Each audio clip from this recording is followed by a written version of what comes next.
자, 국민의힘이 지금 뭐 새벽에 이종섭이 들어오고 뭐 그렇긴 했는데 내부적 갈등이 여러분들 생각보다 굉장히 심각해요. 사실은 윤석열이 한동훈과 지금 대치상 돼 있는 느낌. 그렇지 않습니까? 이거는 약속 대련도 아니죠. 진짜 싸우는 친이죠. 거죠. 네. 예. 친윤이라고 불리는 이철규나 권성동이가 한동훈을 압박하는 상황.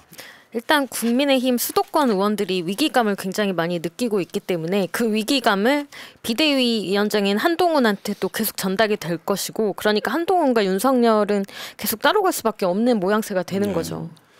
이게 이제 그 비하인드를 들어보면 재밌어요. 이철규가 한동훈한테 전화를 했어요. 비례 명단을 보고.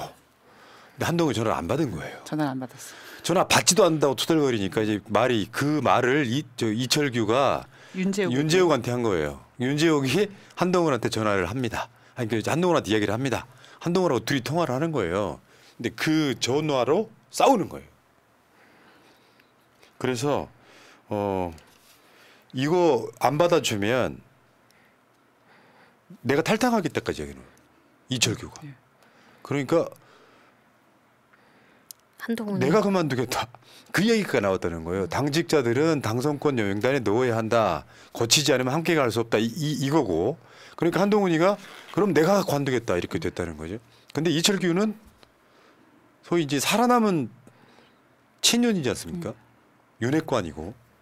그럼 이철규가 그냥 괜히 이야기를 했겠느냐. 어제도 제가 말씀드렸지만 광주의 주기환 검찰 수사관 출신 전 광주시장 후보. 이 사람 공천이 24번 가면서 이제 빈정이 상했다는 거고요. 저는 국민의힘의 비례 의석을 15석 밑으로 줄여야 된다고 생각해요. 가능하다고 봐.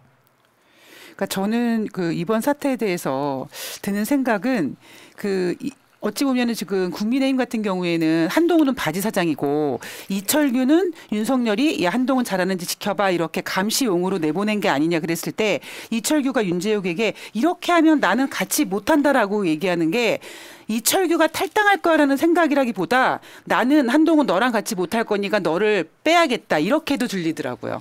저 한동훈이가 저기에 대해서 이제 언론이 한 말이 비례를 정하는 절차는 시스템 공천의 절차에 따라 정해질 것이다. 그 말씀을 드립니다라고 이야기했잖아요. 그놈의 시스템 공천은 항의가 들어오면 바뀌는 건 또 뭐예요? 그게 무슨 시스템 공천이야? 지 꼴린 대로 하는 거지.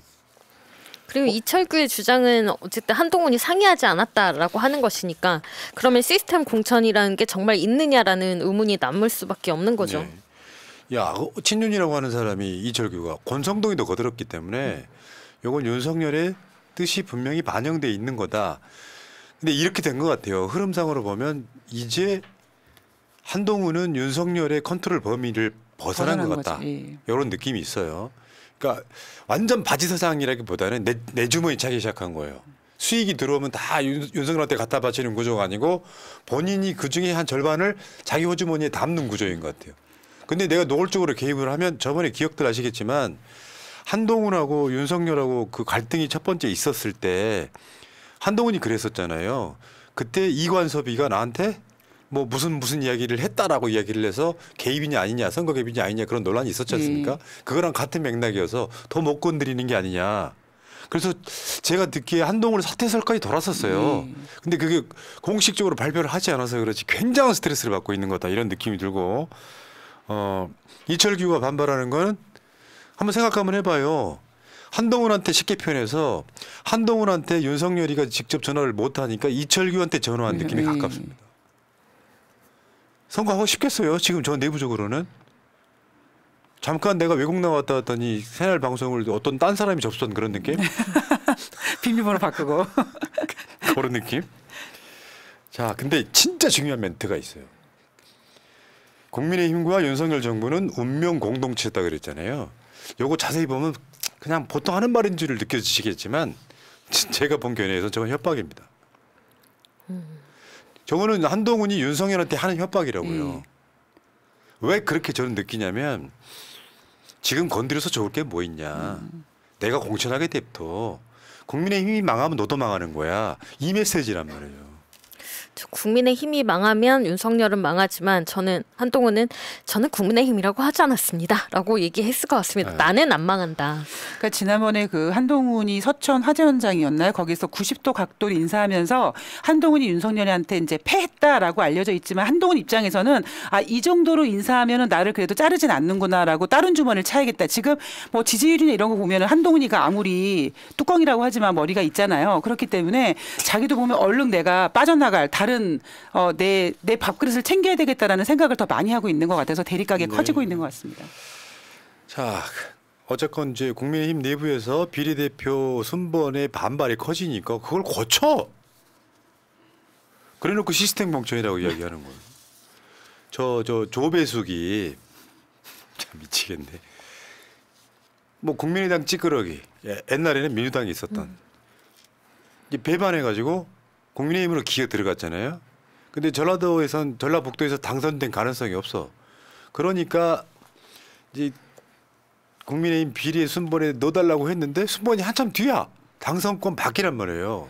그러니까 반발을 해. 그러니까 순번을 당선권에 배치를 해. 13번으로 당선권. 이게 무슨 시스템 공천일까요?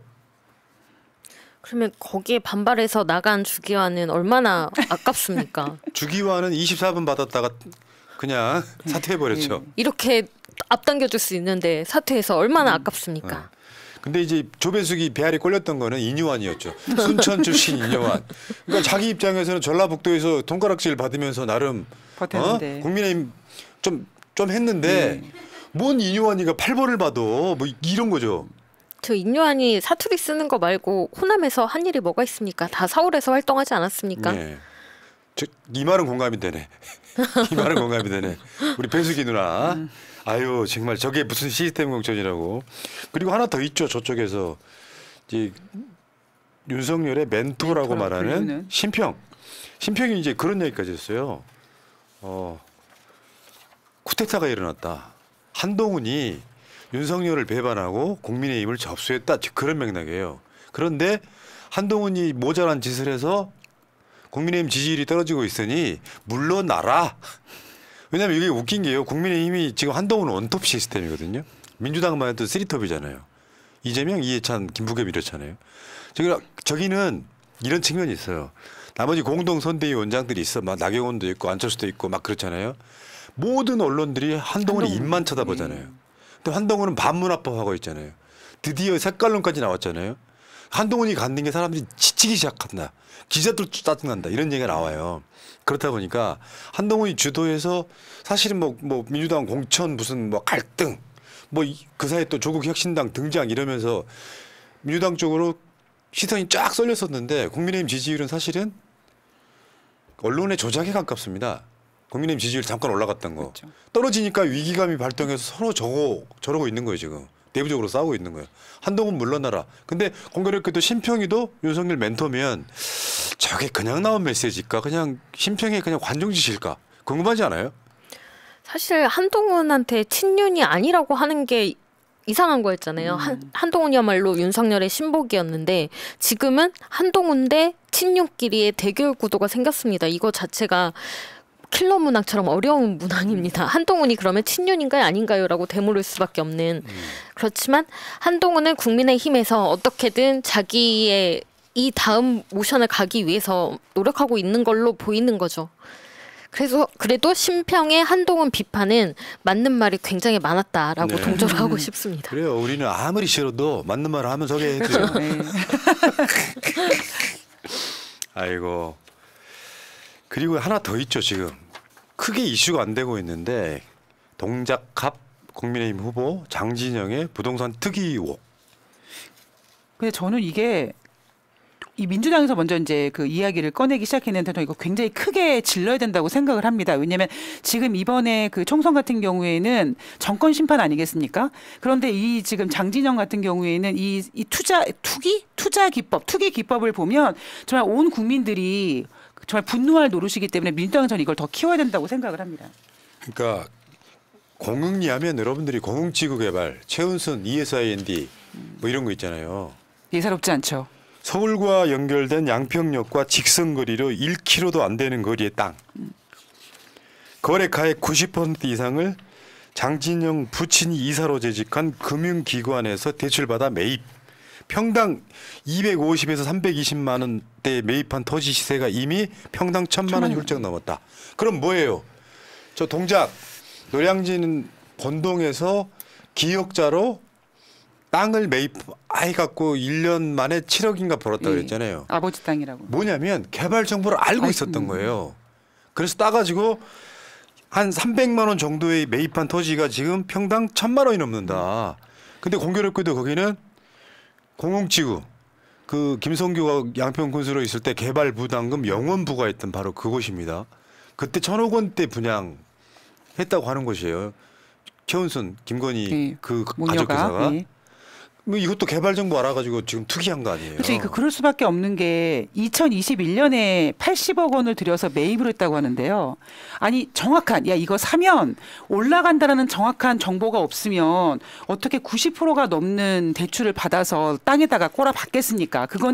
이건 무조건 올라가는 100% 정보가 있지 않는 한 이 정도의 투기는 어려운 거죠. 그렇죠. 99% 대출이라는 것 자체가 이미 땅 투기 정보를 알고 있었다. 이거를 입증해 주는 거죠. 열받는 거 장진영이가 김우겸 의원 흑석동 건물 터졌을 때 엄청 조롱했던 놈이에요. 저는 장진영 후보 같은 경우가 되게 좀 진짜 못됐다라고 생각하는 게 뭐냐면 저 사람이 무한도전 변호사라고 해가지고 굉장히 유행을 했었고 자기 딴에는 무료 법률을 한다 이렇게 굉장히 선한 이미지를 했는데 무료 법률을 어떻게 좋은 마음으로 할까 그랬더니 뒤로 열심히 땅 투기해가지고 돈 모으면서 선한 이미지 만들어 놓고 국회의원 나온 거죠. 장진영이 뭐라 그랬냐면 정당한 노력을 들여 버려진 땅을 개발했다. 부동산 투기가 아니라 개발. 부동산 투기가 아니라 개발. 아니 정당한 노력을 들여서 왜 버려진 땅을 삽니까? 근데 그리고 버려진 땅이 지금 1,000만 원인데요 평당. 요거는 다시 돌아가면 양평고속도로 종점이 바뀐 것도 그거랑 연관이 있다고 봐야겠죠. 좀 멀리 떨어져 있어가지고 땅값이 안 오르니까 갑자기 고속도로 종점을 바꾸는 사태가 일어난 거 아니에요. 도로를 휘게 만드는. 똑같은 맥락인 거거든요. 이게 굉장히 중요한 이슈로 총선 이슈로 점화가 돼야 돼요. 예. 그러니까 저쪽 세력들이 그런 거예요. 정말로 진짜 도둑은 국민의힘한테 있다라고 보시면 돼요. 그리고 우리가 지금 이번에 주장하는 게 이채 양명주 하면서 그 양평 일명 김건희 고속도로라고 불리우는 그 의혹에 대해서 우리가 키울 생각을 하고 있잖아요. 여기에 딱 하나 이 장진영 후보의 땅 투기까지 얹으면 우리에게 굉장히 유리한 싸움이 될 수 있는 거죠. 그러니까 이렇게 해서 이게 이런 거 있거든요. 저쪽에서는 민주당의 조수진 후보를 계속 공격하고 있는 상황이고 변호한 것 때문에 사실 이런 측면이 있어요. 여러 가지 논란이 있을 수 있고 뒷말을 싹 줄이고 한 말씀 드리면 변호사는 어떤 변호도 할 수는 있어요. 나머지 비판받을 지점이 없는 건 아닙니다만 이거는 명백하게 그런 거 아니에요. 부동산 투기의 일상화 같은 거예요. 김건희 똑같잖아요. 내가 그때 한번 비웃으며 한 말이잖아요. 우리나라에서 땅으로 돈을 버는 시대에 순서가 있습니다. 첫 번째가 개발 정보를 알아서 미리 땅 사놓는 거예요. 근데 대통령쯤 되면은 땅을 아무데나 사. 고속도로 종점 바꾸면 되는 거예요. 이런 세력들이 대한민국의 집권 세력이라고 있는 겁니다. 무려 장진영이는 이 지역구 국회의원 후보예요. 이거 엄청난 사건이죠. 그렇죠. 우리가 김건희 주가 조작에 분노하는 이유가 뭡니까? 김건희가 분명히 도이치모터스 주가가 올라갈 거라는 걸 확신하고 그 주가 조작에 가담했다는 혐의로 좀 우리가 특검법 얘기를 하고 있는 거 아닙니까? 그러니까 아니 우리 서민들은 아침부터 저녁까지 일어나서 정말 열심히 일해가지고 저축하고 대출받아서 집 하나도 못 구하고 이렇게 살고 있는데 쟤네들은 그냥 권력 가지고 떡하니 정보 가지고 90% 대출받아가도 때려받았는데 이게 지금 2021년이면은 아직까지 몇 년 되지도 않았는데 지금 3배, 4배 올라간 겁니다. 80억짜리가 지금 320억 된 거예요. 우리 어머니 이야기 오랜만에 한번 꺼내겠습니다. 한 20년 전에도 그러셨거든요. 야 그때 누구가 무슨 땅 사가지고 돈 벌었다더라. 나도 살 걸. 10년 후에 얘기를 해요. 그리고 또 10년 후에 또 다른 얘기를 해요. 그 땅 내가 살 걸. 10년 후에 또 이야기를 해요. 서민들은 그런 거예요. 부러운 거지. 왜냐 우리가 부동산 투기는 만국병이라고 했잖아요. 그게 이제 쉽게 표현해서 좀 어려운 말로 지대추구라고 합니다. 노력하지 않고 땅값만 올려서 돈 버는 거. 그 상황에 대한민국 사회를 뭔가 좀 그래도 열심히 일한 사람이 대우받고 사는 그런 나라 만들자라고 우리가 주장을 해왔던 거거든요. 근데 아직도 쟤네들은 개발 정보 알아내고 고속도로 정점을 바꿔서 희귀하고, 예. 돈을 버는 구조가 되어 있다는 게 좀 슬픈 이야기고요. 분노하셔야 되고요. 예. 투표로 심판을 해야 되는 거죠. 지금 장진영 건이 불거져서 그렇지 다른 후보들은 그런 게 없을까요? 아, 당연히 엄청날 있지. 거라고 생각이 들어요. 왜? 저기 어디 대구 경북 같은 데 가면은 내가 공천한 구청장이 있어요. 내가 공천한 시장이 있어요. 그 국회의원들이 그쪽에 개발 호재 같은 거 모르겠습니까? 그러면 이런 식으로 한 300만 원 땅을 불과 얼마 지나지 않아서 1,000만 원까지 오르게 만드는 힘은 무엇이냐. 내가 동작구도 그런 설명을 해드렸잖아요. 현재 동작구청장이 국민의힘이에요. 그 국민의힘 동작구청장을 공천한 사람이 장진영이에요. 기부인 테이크 없겠습니까? 당연히 있죠.